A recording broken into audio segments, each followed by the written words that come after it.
Have you ever noticed how two people can experience the exact same relationship completely differently? One person is overthinking everything, checking their phone, analyzing tone, needing reassurance, and the other can pull away, go quiet, and act like nothing really changed. Or maybe you've experienced both. Moments where you feel deeply attached, almost dependent on the connection, and other moments where you suddenly feel unsure, distant, or like you need space. It can feel confusing, inconsistent, even contradictory. But it's not random, and it's not about being too much or not enough. There is a structure underneath all of it, and once you understand that structure, your relationships start to make a lot more sense. In this video, I'm going to walk you through the four attachment styles: secure, anxious, avoidant, and fearful avoidant, so you can understand not just how they behave, but why they develop in the first place, how they feel internally, and how they shape the patterns you keep finding yourself in. Because what most people interpret as chemistry is often just familiarity, and what feels unpredictable is usually patterned. So as you listen to this, try not to focus only on the people you've been with. Pay attention to what feels familiar in you. Let's start with secure attachment. Secure attachment makes up roughly 55 to 65% of the population. So it is the most common attachment style, but not by as much as people think. A significant portion of people are still operating from anxiety, avoidance, or both. Secure attachment develops in environments where caregivers were generally consistent, emotionally available, and responsive. That doesn't mean perfect, but it does mean that, over time, the person learns something stable about relationships. When I reach for connection, it's there. When I have a need, it gets responded to. Closeness is safe. From that, two core beliefs tend to form: I'm worthy of love, and other people are reliable. Those beliefs shape everything that comes after. Now here's what secure attachment actually feels like, because this is where people often misunderstand it. It doesn't feel intense. It doesn't feel consuming. It feels steady. There isn't a constant need to check where you stand. There isn't an ongoing fear that the connection is about to disappear. Instead of thinking, are we okay, over and over again, there's a baseline assumption that you are. And that changes how secure people behave in relationships. They communicate directly. If something feels off, they address it. If they need something, they express it. They don't rely on guessing, testing, or indirect signals. They're also able to tolerate both closeness and independence. They can be connected without losing themselves, and independent without disconnecting. And one of the most important things, they don't stay in prolonged confusion. If a relationship becomes inconsistent, unclear, or emotionally unstable, they don't try to force it to work indefinitely. They either address it or they leave, not impulsively, not dramatically, but with clarity. And if you're used to more intense or unstable dynamics, this can feel unfamiliar, sometimes even underwhelming. But what you're actually experiencing is the absence of anxiety, not the absence of connection.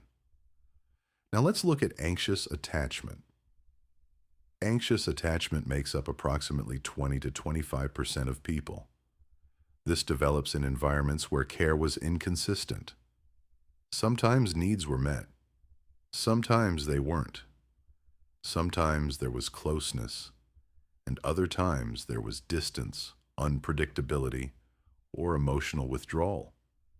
So instead of learning that connection is stable, the person learns that connection is uncertain, something that can appear and disappear.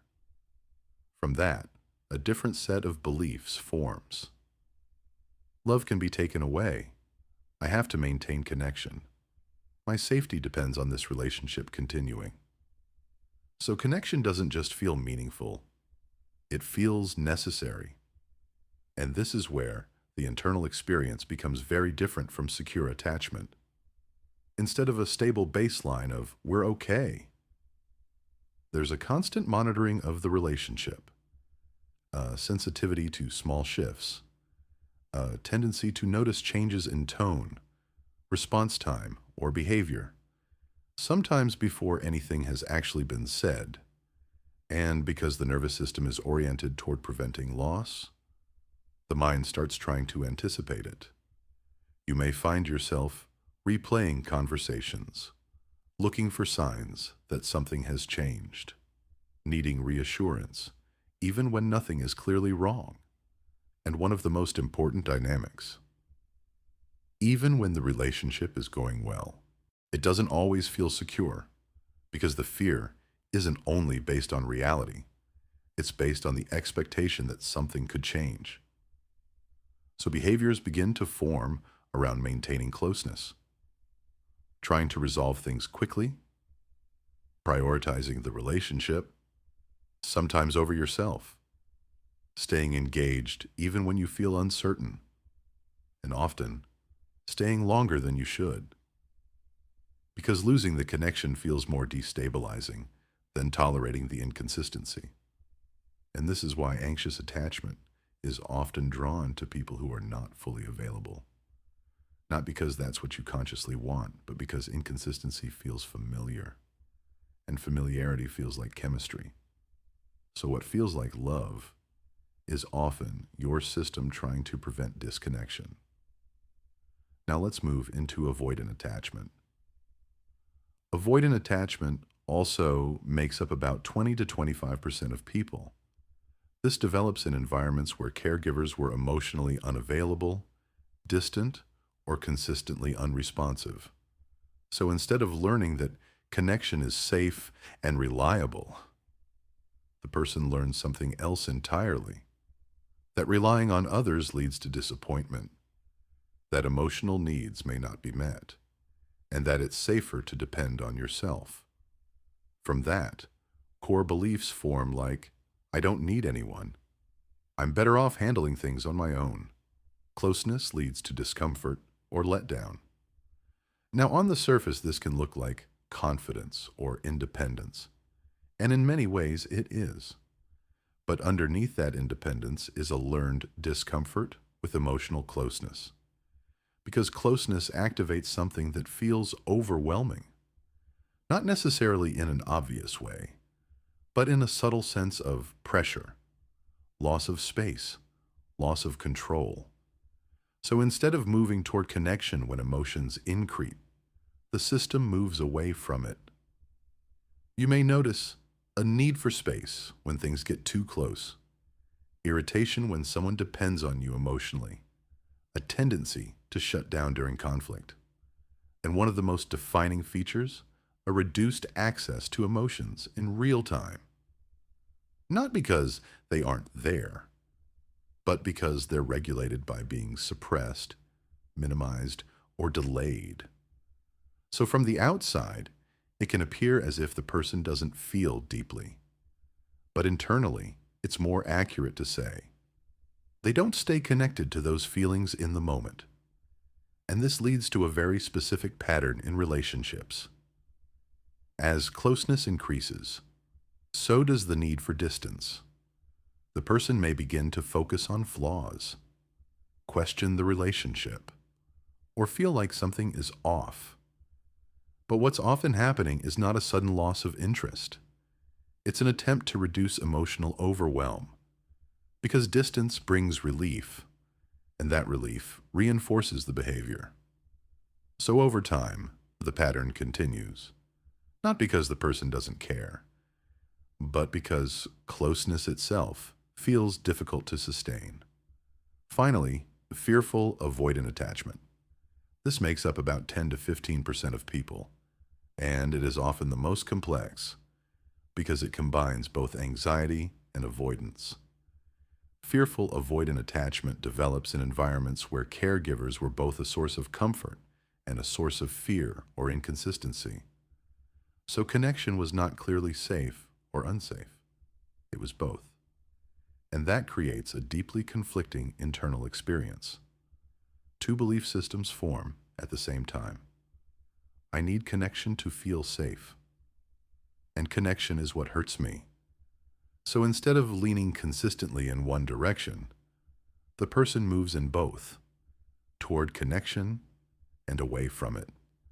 And this creates a very distinct experience internally, a strong desire for closeness, paired with a strong hesitation to trust it.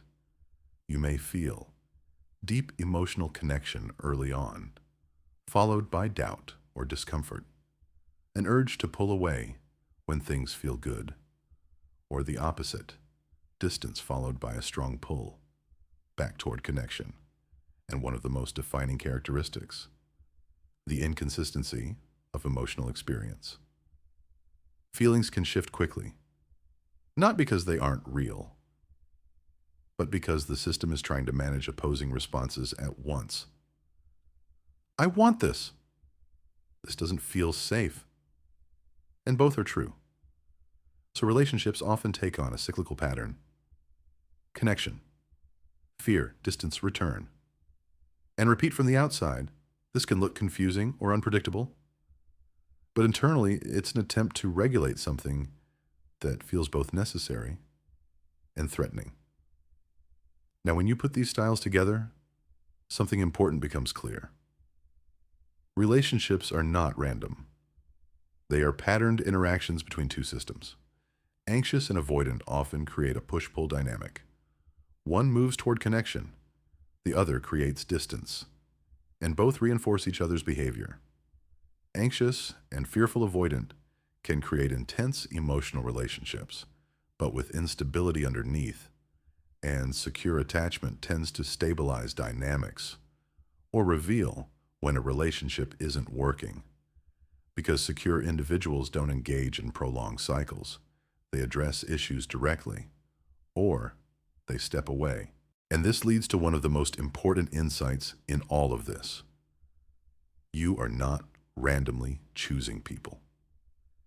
You are being drawn toward what feels familiar, because your nervous system learned what love feels like early on. And now it is trying to recreate that experience, even if that experience includes instability, even if it includes anxiety, even if it includes distance, so you can consciously know that something isn't right and still feel pulled toward it.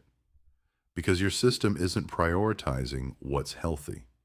It's prioritizing what it recognizes. So the goal here is not to label yourself. It's not to reduce yourself to a category. It's to understand your patterns, to recognize what you do when you feel close, what you do when you feel distance, what you reach for, and what you avoid. Because once you can see the pattern, you're no longer unconsciously repeating it. You have space to respond differently, to choose differently, and to build something that feels stable, not just familiar. Because you're not stuck. You're just operating on something you haven't fully understood yet. And once you understand it, if you want to go deeper into this, especially how these attachment styles actually play out in real relationships, breakups, and long-term patterns, subscribe. I'm going to keep breaking this down in a way that's clear, grounded, and actually useful. So you can start understanding your patterns, not just thinking about them.